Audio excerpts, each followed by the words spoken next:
নমস্কার। আজকে আমাদের আলোচ্য বিষয়বস্তু যে বিশেষ কোন কোন লক্ষণ দেখে আপনি বুঝবেন যে আপনার ষষ্ঠ ইন্দ্রিয় অর্থাৎ সিক্সথ সেন্স খুব শক্তিশালী হয়েছে বা হচ্ছে। যারা অ্যাস্ট্রোলজিক্যাল কনসালটেশন বা গাইডেন্স নিতে চান, বা যারা অ্যাস্ট্রোলজি শিখতে চান, বা যারা মেডিটেশনের জন্য কোনো গাইডেন্স নিতে চান, তারা অবশ্যই চ্যানেলে দেওয়া ডিসক্রিপশন নম্বরে যোগাযোগ করতে পারেন। ১ নম্বর পয়েন্ট, কোনো ঘটনা ঘটার আগে মনের মধ্যে যদি আপনি তার আভাস পান, তাহলে কিন্তু বুঝবেন যে আপনার যে সিক্সথ সেন্স অর্থাৎ ষষ্ঠ ইন্দ্রিয় যেটি আছে সেটি অত্যন্ত শক্তিশালী হচ্ছে। কারণ ধরুন কেউ মারা যাবেন, অনেক দূরের কেউ, আপনি যদি আগে থেকেই বুঝতে পারেন যে হয়তো সে নাও থাকতে পারে বা তার সময় চলে এসছে, এবং ঘটনাটা যদি সত্যিই এরকম কিছু ঘটে, তাহলে বুঝবেন যে আপনার সিক্সথ সেন্স কিন্তু অনেক বেশি স্ট্রং। শুধু তাই নয়, ভবিষ্যতে যে ঘটনাগুলো আগামী দিনে ঘটতে পারে, সেগুলো যদি আপনার কোনো সময় মনে হয় এটা ওভাবেই হবে, সেই লোকটি আসতে পারে আবার। এবং যদি আসে বারংবার, যদি এটি হয় আপনার সাথে, তবে বুঝবেন যে আপনার ষষ্ঠ ইন্দ্রিয় কিন্তু অনেক বেশি শক্তিশালী, অর্থাৎ পূর্বাভাস। সেকেন্ড পয়েন্ট হচ্ছে গার্ড ফিলিংস। প্রত্যেকটা মানুষের মধ্যেই কিছু না কিছু মনের জোর, বা অনেকে দেখবেন খুব শিওর ভাবে বলে দেয় হ্যাঁ ওটাই হবে, এটাকে বলা হয় গাট ফিলিংস। যদি আপনার মধ্যে এরকমটা থাকে এবং ঘটনাটা যদি সেরকমই হয় যেরকম আপনার ফিল অনুযায়ী হয়, তাহলেও আপনি বুঝবেন যে আপনার সিক্স সেন্স অর্থাৎ ষষ্ঠ ইন্দ্রিয় কিন্তু অনেক বেশি শক্তিশালী। ৩ নম্বর হচ্ছে, মানুষের উদ্দেশ্য যদি আপনি বুঝতে পারেন খুব সহজে, কোন মানুষ কি উদ্দেশ্য নিয়ে আপনার সাথে কথা বলছে বা আপনার কাছে এসেছে। অনেক সময় অনেকে ভুল প্রেডিক্টও করে।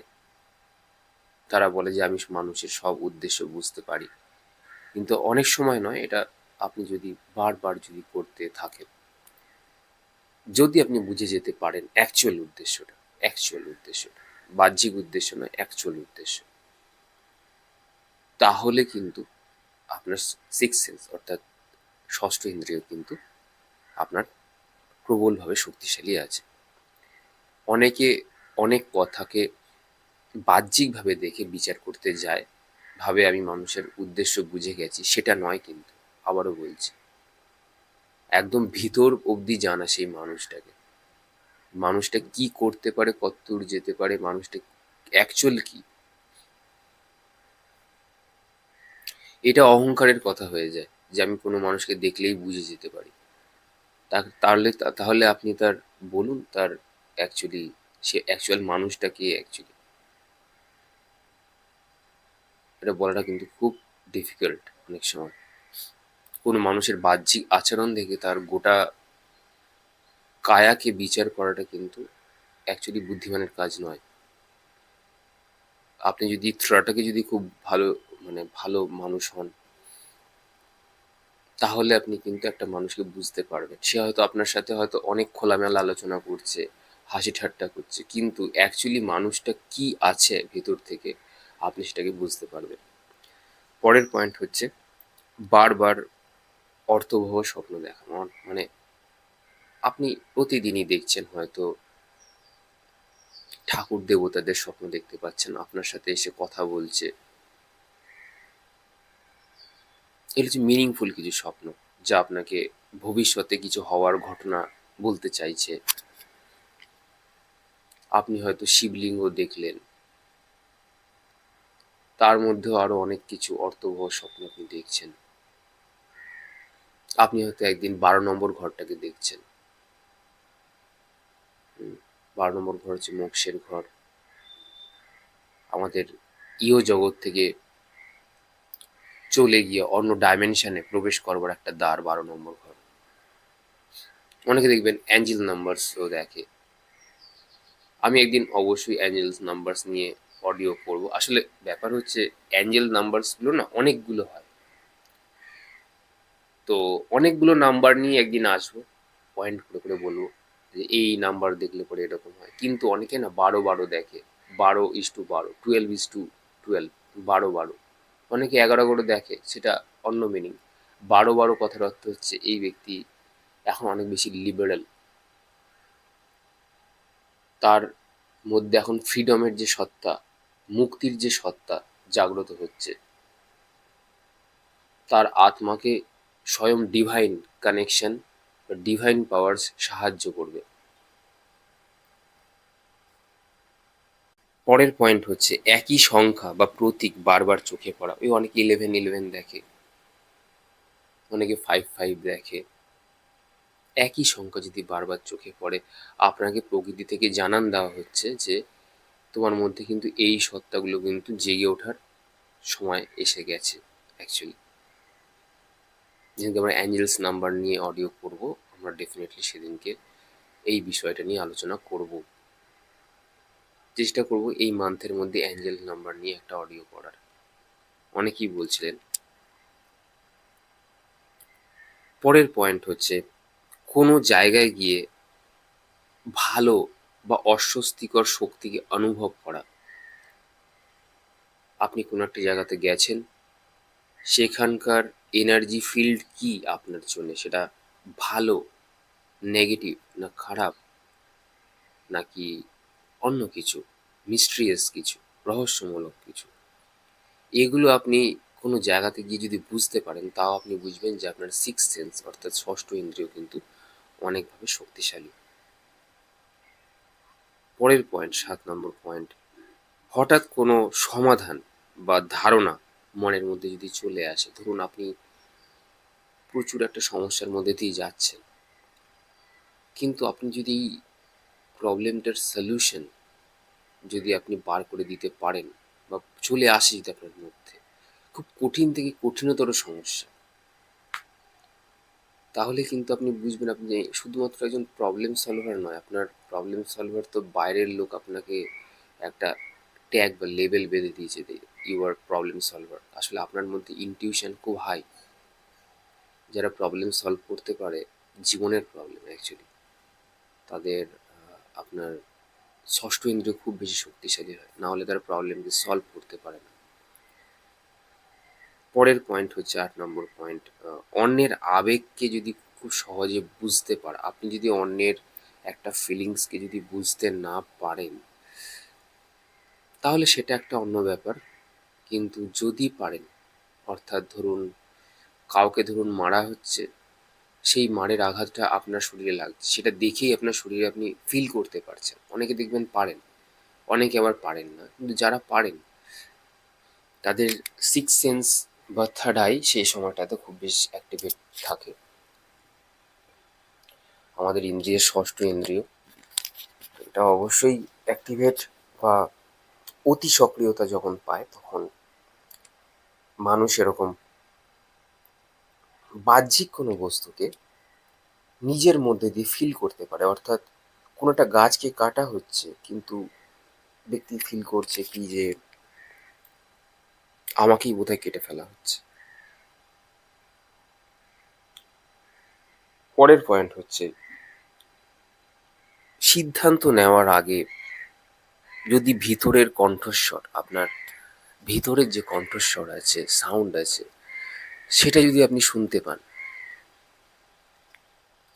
তাহলে আপনি বুঝবেন যে আপনার সিক্স সেন্স অর্থাৎ ষষ্ঠ ইন্দ্রিয় কিন্তু খুব শক্তিশালী আছে। আপনাকে কি করা উচিত আর কি করা উচিত নয়, সেটা আপনি খুব ভালোভাবে বুঝতে পারছেন। পরের পয়েন্ট হচ্ছে 10 নম্বর, কাকতালীয় কোনো ঘটনা যদি বাড়তে থাকে, অর্থাৎ অলৌকিক কোনো ঘটনা, বারবার যদি আপনার সাথে হয়, আপনি ঘরে বসে আছেন, আপনার বাড়িতে একটা গোপাল আছে, আপনি মাঝে সাঝেই দেখছেন যে একটা বাচ্চা বাচ্চা ছেলে আপনার ঘরে আসে আবার চলে যায়, বা তাকে আপনি মাঝে সাঝে ছোটাছুটি করতে দেখেন। এই কাকতালীয় ঘটনা বা এই রকম ধরনের জিনিস যদি আপনি বারবার দেখেন, এটা একটা সাধারণ উদাহরণ দিয়ে বললাম, এরকম অনেক ক্ষেত্রে হয়। অনেকে যাদের বাড়িতে মা কালী আছে প্রতিষ্ঠিত, তারা ঘরে নূপুরের আওয়াজ আওয়াজ পান, ফ্রিকোয়েন্টলি আওয়াজ পান আর কি, মাঝে মাঝে। তো এগুলো যদি হয় তাহলে আপনি বুঝবেন যে আপনার ষষ্ঠ ইন্দ্রিয় কিন্তু খুব স্ট্রং আছে, যেটা অন্যের ইন্দ্রিয় গ্রাহ্য নয়, সেই ইন্দ্রিয় গ্রাহ্যটা আপনার রয়েছে। পরের পয়েন্ট হচ্ছে ধ্যানের সময় যদি গভীর শান্তি বা বিশেষ অভিজ্ঞতা যদি আপনার হয়, অনেকেরই হয় গভীর শান্তি বা বিশেষ কিছু অভিজ্ঞতা, সেক্ষেত্রেও কিন্তু আপনার ষষ্ঠ ইন্দ্রিয় অর্থাৎ সিক্স সেন্স খুব অতি সক্রিয় আছে, ওই জন্যই আপনি এগুলো পাচ্ছেন আর কি। 12 নম্বর পয়েন্ট হচ্ছে অকারণে কোনো বিপদ থেকে যদি এড়িয়ে যেতে পারেন আর কি। অকারণে আপনার গায়ে আসার কথা ছিল বিপদটা, কিন্তু আপনি এড়িয়ে যেতে পারলেন বা সক্ষম হলেন আপনি সেখান থেকে চলে যাওয়ার, তাহলে কিন্তু আপনি আপনার ষষ্ঠ ইন্দ্রিয় খুব স্ট্রং আছে, এটা আপনি মনে করবেন। পরের পয়েন্ট 13, প্রকৃতির সঙ্গে যদি গভীর টান যদি আপনি অনুভব করেন আর কি। আমাদের নেচারের সাথে আপনি কোনো গাছ দেখছেন, বৃষ্টি পড়ছে, মাটিতে পিঁপড়ে হেঁটে যাচ্ছে, এগুলোকে যদি আপনি গভীর টান অনুভব করেন বা আপনার মনে হয় যে খুব দারুণ একটা মানে একটা সময় আপনি এনজয় করছেন এগুলোকে দেখে, তাহলেও কিন্তু আপনি প্রকৃতির সাথে গভীর টান, বা অনেকে আছে ফুল খুবই সুন্দর, অনেকে শুধু ফুল গাছ বাড়িতে লাগিয়ে চুপ করে বসে থাকে সেখানে দেখে। তো এরকম আছে, ব্যালকনিতে অনেকের আছে যে যাদের মানে বাড়িতে গাছগাছরা কম থাকে, ব্যালকনিতে গাছ লাগায়, ফুল টবে, মানে টবের মধ্যে ফুল গাছ লাগায়, তো ফুলের দিকে তাকিয়ে বসে থাকে, এরকম বহু মানুষ আছে। তো এদের ষষ্ঠ ইন্দ্রিয় খুব ভালো হয়। আচ্ছা, তারপরের পয়েন্ট হচ্ছে এই কারো মিথ্যে কথা বলা বা ভান করা যদি আপনি সহজেই বুঝতে পেরে যান, তাহলে আপনার সিক্স সেন্স অ্যাকচুয়ালি খুব ভালো আছে। তার পরের পয়েন্ট 15, নির্জনতা বা নীরবতা বেশ ভালো লাগে, একা থাকতে বেশি ভালো লাগে। 16 নম্বর পয়েন্ট হচ্ছে কি হঠাৎ কারো কথা মনে পড়তেই তার মেসেজ যদি চলে আসে, তার ফোন কলস যদি চলে আসে, টেলিপ্যাথি বলে অনেক সময় এটাকে। তো এরকম টেলিপ্যাথি বা টেলিকাইনেসিস যদি আপনার সাথেও হয়, তাহলে আপনি বুঝবেন যে আপনার ষষ্ঠ ইন্দ্রিয় খুব বেশি সক্রিয় আছে। নিজের ভিতরের নির্দেশনার উপর যদি আপনার আস্থা বেড়ে যায়, মানে আপনার যদি মনে হয় যে আপনার ভিতর থেকে যে গাইডেন্স যে দিচ্ছেন, সে আপনাকে কোনোদিনও ভুল বোঝাতে পারে না, তো সেখান থেকেও আপনার ইনটিউশন ষষ্ঠ ইন্দ্রিয় কিন্তু আপনার খুব বিশেষ শক্তিশালী। পরের পয়েন্ট বলবো, ছোট ছোট বিষয়ে যদি অর্থপূর্ণ ইঙ্গিত খুঁজতে পান আর কি। মানে অনেকে বলে না যে আমার কাছে এটা নেই, সেটা নেই, ওটা নেই, কিন্তু কিছু মানুষ আছে দেখবেন, আমার নিজের চোখে দেখা, মানে বিশেষ কিছু নেই তাদের, মানে মাটেরিয়ালি, কিন্তু ওনাদের বাড়িতে গেলে পরে ছোট্ট একটা কুঁড়ে ঘরই আছে তাদের, কিন্তু তারা কত সুখী, মানে বলে যে এই যে ঈশ্বর আমাকে থাকার জন্য একটা চাল দিয়েছে, একটা খাট দিয়েছে শোয়ার জন্যে, ভাত দিয়েছে দুবেলার জন্যে, হুম, এতে না তারা খুব আনন্দিত, মানে ছোট ছোট বিষয়েও না খুব স্যাটিসফাইড, খুব স্যাটিসফাইড আত্মা আর কি। কৃতজ্ঞ সোল, আপনার কৃতজ্ঞতায় ভরা রয়েছে, পরিপূর্ণতা, কোনোদিনও কমপ্লেন করেনি তারা আমার কাছে যে আমার কাছে এটা নেই, ওটা দাও, এরকমটা কোনোদিনও বলেনি তারা। তুমি যা দিয়েছো খুব ভালো। মানে আমি অনেক সময় ভাবি যে মানুষের মধ্যেই যে ভগবান আছে বোঝা যায় কোন কোন মানুষের মধ্যে ভগবান আছে। একদম স্যাটিসফাইড আত্মা। আপনি তাদেরকে 1 টাকা দিয়ে একটা চকলেট কিনে দিয়েছেন, তাতেই কত খুশি। যে তুমি যে আমার জন্য একটা চকলেট নিয়ে এসেছো, বৃদ্ধা বৃদ্ধ কিছু আছে আর কি, বুড়ি মানুষ, বুড়ো মানুষ, এতেই অনেক বেশি খুশি। কত দাম সেটা দেখছে না। যাই হোক, একটু আবেগপূর্ণ হয়ে যাচ্ছি, এই সমস্ত তো বেশি বলা ঠিক নয়। তো এইরকম মানুষ, মানে যাদের মধ্যে খুব স্যাটিসফ্যাকশন আছে, গ্র্যাটিটিউড আছে খুব পরিমাণে, তাদেরকে ঈশ্বর সবসময় রক্ষা করেন। আর আমিও বলি ঈশ্বরকেও তাদেরকে রক্ষা করে, তো তারা যেন খুব ভালো থাকে, খুব খুব খুব ভালো থাকে তারা যেন। দরকার পড়লে আমার কিছু পুণ্যও নিয়ে নাও, নিয়ে তাদেরকে ভালো রাখো।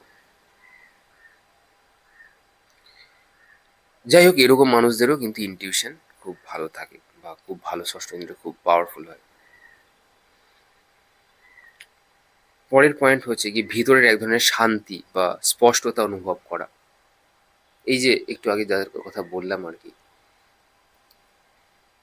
শান্তি অনুভব মানুষ কখন করবে? যখন আপনার মধ্যে কোনো আনফুলফিল ডিজায়ার নেই, কোনো অতৃপ্ত বাসনা আর নেই, তখনই আপনি তৃপ্ত হবেন। যদি আপনার মধ্যে কোনো আনফুলফিল ডিজায়ার থাকে, প্রত্যেক দিনই আপনি কমপ্লেন করছেন, আমি না সরকারি চাকরিটা পেলাম না, আমার না বিয়ে হলো না, আমার না বর ছেড়ে চলে গেছে, আমাকে বাড়ির কেউ দেখে না, always complain, you are complain boy, complain girl. আপনি যখনই মন্দিরে যাবেন না, তখনই ঈশ্বর ভাববে এই তো চলে এসছে কমপ্লেন করবে বলে, আমি পালাই বাবা। তোমাকে দেখে আগে ঈশ্বর পালাবে, যে এই বাবা সবসময় কমপ্লেন করে, এর মধ্যে কোনো সময় ভালো কিছু বলে না, শুধু কমপ্লেন অ্যান্ড কমপ্লেন। কেন চাকরি হচ্ছে না, কেন গরিব রয়েছি, কেন বিয়ে হচ্ছে না, কেন অমুক হচ্ছে না। একটা আনস্যাটিসফাইড সোল। প্রত্যেকের জীবনে কিছু না কিছু কম থাকবেই। ঈশ্বর আমাদের প্রত্যেকের জীবনে কিছু না কিছু ঘাটতি রেখে দিয়েছেন, তার কারণ যাতে আমাদের পাটা একটু মাটিতে থাকে, আমরা যাতে ডাউন টু আর্থ থাকি। যাই হোক, লাস্ট পয়েন্ট, জীবনে গুরুত্বপূর্ণ সিদ্ধান্ত, অন্তর্দৃষ্টি, এগুলো যাদের মধ্যে থাকে, যাদের অন্তর্দৃষ্টি অর্থাৎ ভিতরের চক্ষু যাদের খুব ভালো খোলা থাকে, তাদেরও কিন্তু ষষ্ঠ ইন্দ্রিয় খুব ভালো থাকে, যাদের থার্ড আইয়ের কথা বলছি আমি।